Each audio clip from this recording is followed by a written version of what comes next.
What is the difference between talking to a companion animal and talking to a community animal? Hi, my name is Akshaya. I'm a nature and animal communicator, which means I can speak to plants, animals, and other species and have two-way conversations with them. And one of the frequently asked questions to me is if there's a difference between talking to a companion animal, a community animal, a wild animal, and if learning animal communication or practicing this skill can help them not only communicate with their animals at home but also the animals outside who are community animals or wild animals. And the answer to both the questions is very simple. There is no difference between talking to companion animals, community animals, and wild animals.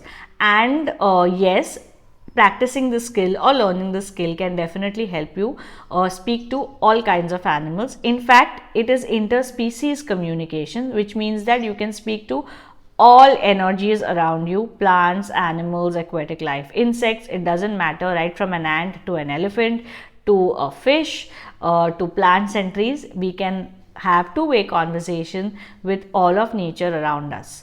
So the first part of the question was, what is, if there is any difference? There is no difference because it's like speaking and communicating. So just the way we communicate with our companion animals, we will communicate with wild animals or community animals.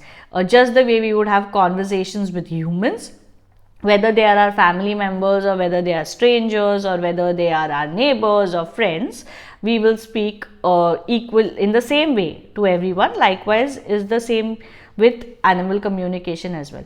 Of course, the questions that you ask them, the answers that you get them, the level of formality, the insights that you get from each of these animals are different depending upon our relationship with them, the trust level they have with us, the purpose and contract that they serve with us, etc.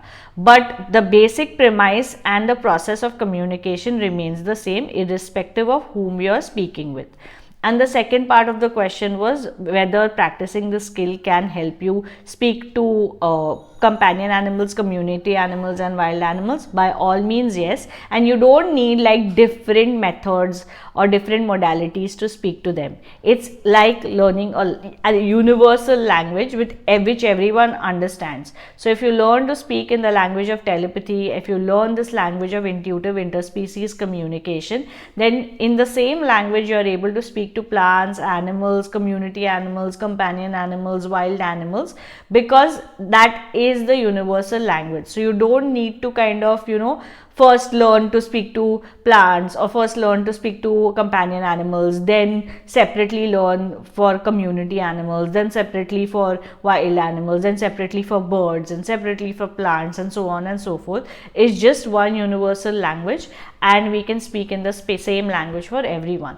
The only obstacle that a few may face when it comes to speaking to animals who are either free animals or who are community animals or plants or landscapes or basically any energy that is not a companion energy to a human, is when it comes to validation. Because remember, when we are speaking to wild animals or free animals or community animals or even trees and plants who are free, who are wild in nature, or even landscapes who don't have a particular individual attached to them, then we may not get feedback and validation. And that's where a lot of people find difficulty, because then their confidence gets shattered because we constantly focus only on feedback. So I would in fact recommend that if you are learning, you keep constantly speaking to community animals and wild animals, because there you will not have a choice but to believe what they are sharing, since there is no human attached to give you a feedback, and which will help with your confidence as well.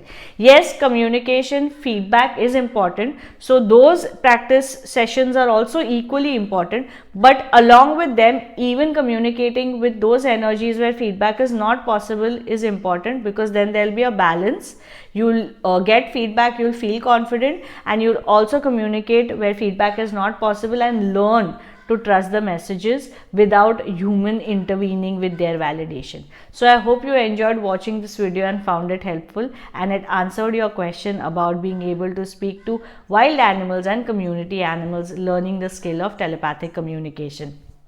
If you found this helpful and if you have any more suggestions, please comment them in the comment section below. And until the next video, bye bye.